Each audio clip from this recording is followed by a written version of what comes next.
Manipur sing amasung tampaki miyoi lising humpurom haujiksu lanjena duna leiri. Sani kun hen bagi thawai mangkre aduga miyoi lising amagi mathakta aso apan nangki. Kuntran thoi amana haujik phawa thiba khangdabagi pau media singna mayek seng na palli. Lainana ba yung kay lising mari satet hen na may sakibagi pau su lay aduga laisang amadi search na singba dharma gi oiba mapam sahum maripu hen bana amang atan nangduna kanglup animakyo oina saung na mangjaba thokli. Tha tara mari henjelak laba matam si phawbada hanegi matogumna amana amagida ningkha tamna satpa ngamnadri mari leinaba miyoi pumbanadi Manipura santi hanjile hanjinde iseng sengna khangnaraba wani sahi amagi matungda handaki June 6 Manipur gi jiribangi sorok atingbi khunau da leiba soibam sarat kawa miyoi ama masagi farm da thabuk suba satpagi halakpada tamthina hatkiba thogdoktugi matungda ngasidi ingna leiramba Manipur gi jiribam district tangdu leitadaba phibam ama mayoknari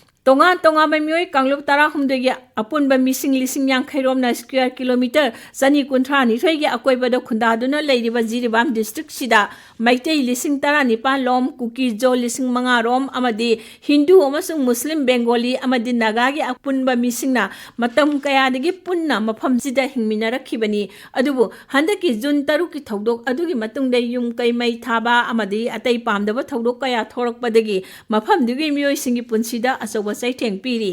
Akashbani gi jiribam correspondent ngathem bisorjit tagi phangba paw matung ina jiribam headquarters tagi kharom da kilometer kunthra humdoi rom chalaga leiba boro bekra khulda leiba miyoi sing mayum thadok tun lanjenari hairi Jiribangi tongan ba relief camp tadet tapunna mitei lising amarom sangjafam lauduna leiri nakal amarom da kasagi Lakhipur subdivision manungda leiba tongan ba khulsingda kuki jogi irang sida mayok naiba miyoi lising amarom su sangjafam laubugi pau media singda phongnari makhoi gi marakta miyoi chatruk lomdi markulenda leiba relief camp anida sangjafam lauduna leiri hairiba camp animak mar students association na lingba ngaktani asanggi jiri gata jiribangi meitei kharasu sangjafam lauduna leiri sina tawa atai mafam tare sing adudi Vidyanagar multipurpose sports complex ta ani jiribam higher secondary school sorok atingbe high school Harinagar da leiba children home Chingdong Lekai Primary School, Lamtai Khunau, Jakuradhor Police Station na chingbasing asida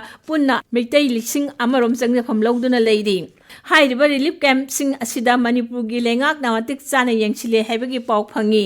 Jiribam Municipal Council gi Executive Officer Moyangthem Surjitna Nodal Officer oina awat apasing yengchili. Laikhidraba soibam saratki imung manungda ex gracia oina lupa laktara pibi naba miyamna dabi tauki adubu masing adumakti yaudana senpham khara lengak na pikre haibagi pau phangi aduga imung manungi miyoi amada thabak happy nanabasi miyamna dabi tauri soibam sarat hatkiba misak adu hojik phawbodi puthoktori athuba matamda puthorakani haibagi thajaba thamli hojiksu mafam asida irang nyamthaba natri nongmai kapnaba yummai thaba leptri hokhiba nongmaijing numit July 10 da kuki khulai paiba singa combined force ka jiribangi mongbung amadi saijang khulda nongmai kapna kibagi thodokta CRPF ki jawan ama khudakta siki state police ki commando ani amasung atopa CRPF ki miyoi ama punna miyoi ahum aso apan nangki laikhidraba personal adu Bihar dagi Ajay Kumar Jha kawi mahakna laikhidraba da Mukhya Mantri Sri Birena thamoi sokna awaba phongki loinana asokpasing adubusu athuba matamda phagalaknaba isorda nijaki mamangda su laklamlaba Sri Rahul Gandhi na